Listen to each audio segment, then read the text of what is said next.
pause, fire. Patch note talk. Here we go. So with the wipe, we're going to be experiencing patch 13. So let's take a look at what we are going to be experiencing. Now, obviously, the number one, the biggest thing that comes with this patch, Streets of Tarkov, a talked about map. I think since 2017, people have been clamoring for it. They have been teasing it over and over again. And finally, we are going to have our first iteration of the bad boy. I am excited to navigate a full-fledged city. We have a mall, we have a health resort, we have customs, we have a military base, but we don't have a full-fledged city, and I am very, very excited for that. We're gonna see what tasks come with it, if they change anything, how they implement streets. Are we all gonna sewer something?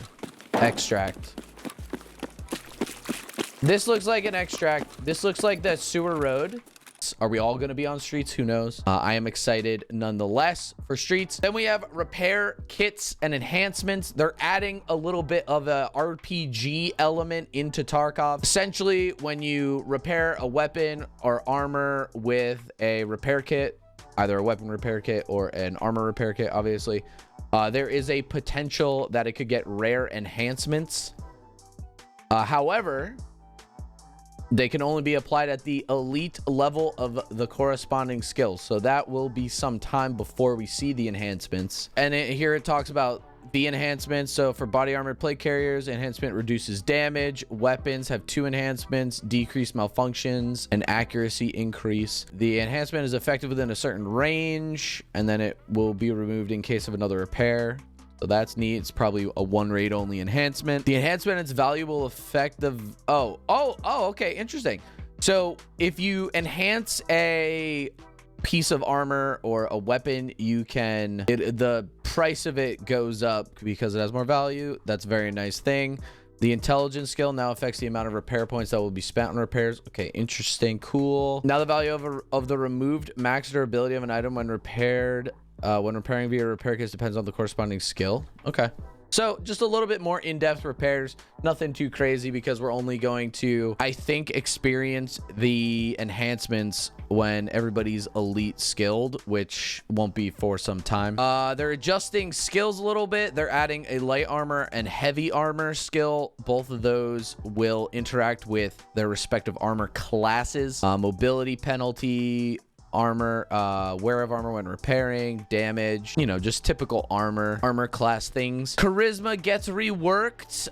The progression affects a lot more things now. We got insurance, paid extracts, replacement of operational tasks, price of the scab box, and therapist healing services. Those are all very useful interactions, so I wonder how influential the charisma skill will be in those. Okay, on to the second biggest part. So the first biggest part was streets. Then we have some minor adjustments, some minor additions, and then the newest, latest and greatest, we got the newest weapons, and there are a couple of them that we want to talk about. Obviously, the thing that everybody's thinking about is how are these underbarrel grenade launchers going to affect the gameplay. We have underbarrel GLs for AKs and AR-15s. I don't know how the NOOBTUBE is gonna go. I certainly hope that they are able to control it and keep it kind of as rare as the GL or things of the GL's nature, but who knows. Expect a little bit more kaboomy this wipe, I would say. They're adding in a 9x21 submachine gun, the SR-2. That's going to use shrimp ammo. I think this thing's going to be a real killer. I'm excited to use that one. Then we're bringing in an AUG, A1 and A3. Don't know the difference. I don't know anything about guns, but it's a 5.56 thing. We saw it in the patch trailer that it looks like the default scope is going to have a mount on top as well for a smaller scope, kind of like the one mount that everybody uses. I don't know the name of it, but use it with a voodoo and a delta point on top. People are gonna like that. Then we're having a new Glock, which is great, I guess. I don't know, 9x19, not all that effective, who knows. This one I am the most excited for. This is gonna be a content boom. We got the RSH-12, the Ash 12 revolver. I will be using this thing like mad. I cannot wait for this thing. It's gonna be a lot of fun one tapping people with Ash 12 bullets. And then added new equipment. Don't know what that means exactly, but I'm assuming maybe a grenade. Yeah, I just would assume it's just a grenade of some variety. Who knows? We'll see. They're doing a little bit of changes to the co-op PvE stuff. They're giving you a little bit more customization. I haven't particularly messed around with this. A little bit more customization is always nice. You could do weather stuff, bot stuff, spawn point stuff, all good things for the co-op game mode. Hideout, slight adjustment. They're adding 2 more upgrade levels to the shooting range. Previously it was only the 1. And you'll have like moving targets and a training program. So hopefully there's like a little time segment like the old Call of Duty training section that we could have like maybe a leaderboard for times. Who knows? Who knows? But I'm excited. New equipment means new rigs and armor. Oh, yeah, I don't care about that. Okay. An interesting new addition. I don't know how many people were clamoring for new stims, but by God, do we have them? We have new stims. We got the Albadalbos 2. We don't know what it does, but new version of the old classic. An experiment didn't end with the closure of Terra Labs itself. Interesting. So this is probably gonna only be on Sanitar, maybe as guards. SJ12TG Labs, developed for the operatives of special units, slows down some functions of the body. They temporarily start working with energy regeneration, drug forces, the release of vasopressin in the hypothalamus. Yeah, whatever.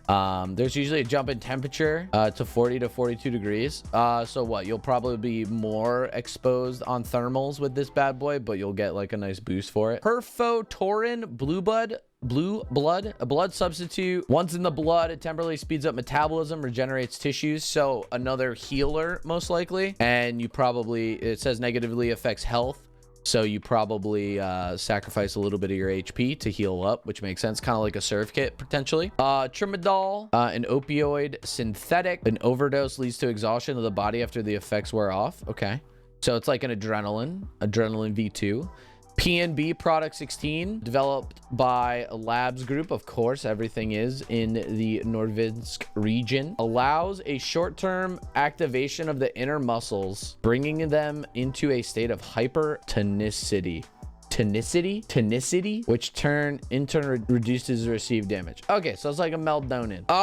Okay, so after the stims, we got new voice lines for Killa, Tagilla, Knight, Bird Eye, Big Pipe. That is fantastic. I thought Killa sounded like scavs too much. Tagilla didn't talk, and these guys just sounded like rogues. So them getting their unique boss voices and an adjusted boss voice is fantastic.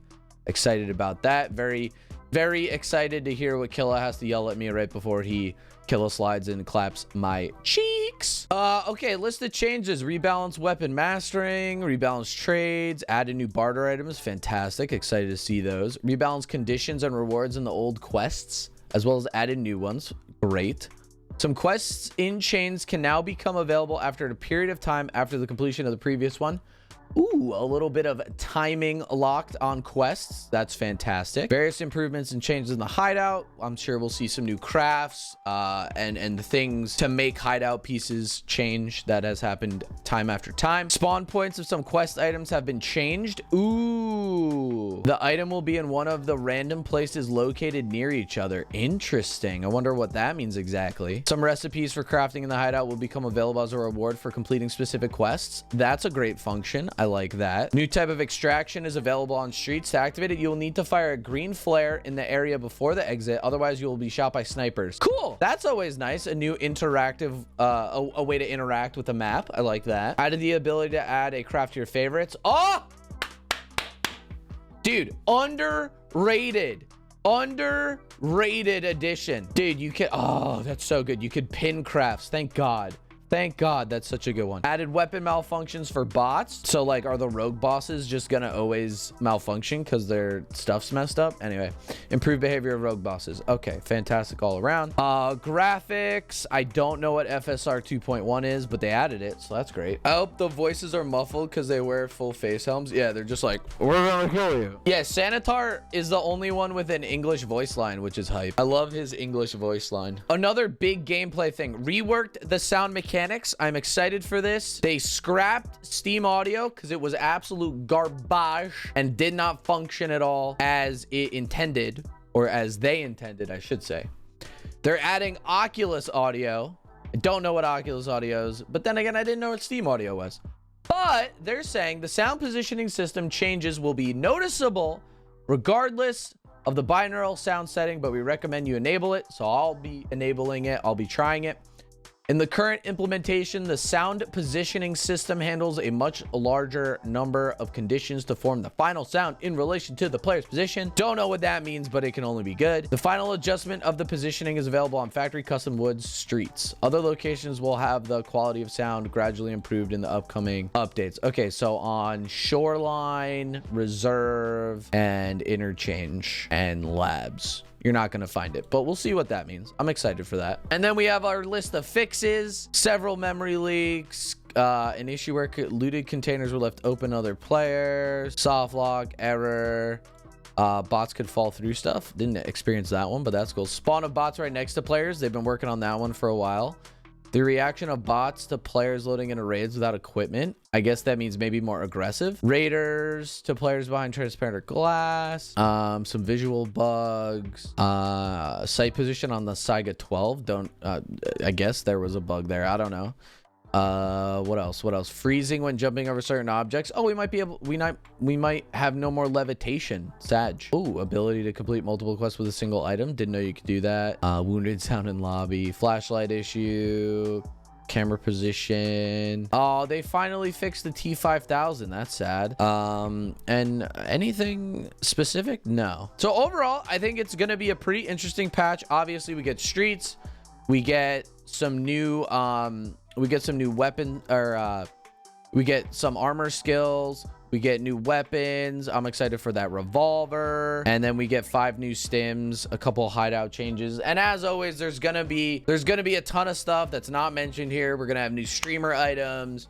We're gonna have new Easter eggs that show up. Dude, the Easter eggs on streets are gonna be crazy, but I'm excited. So let me know in the comments below what you're most excited for, or what you think is the biggest change in these patch notes. Don't forget to subscribe to the YouTube.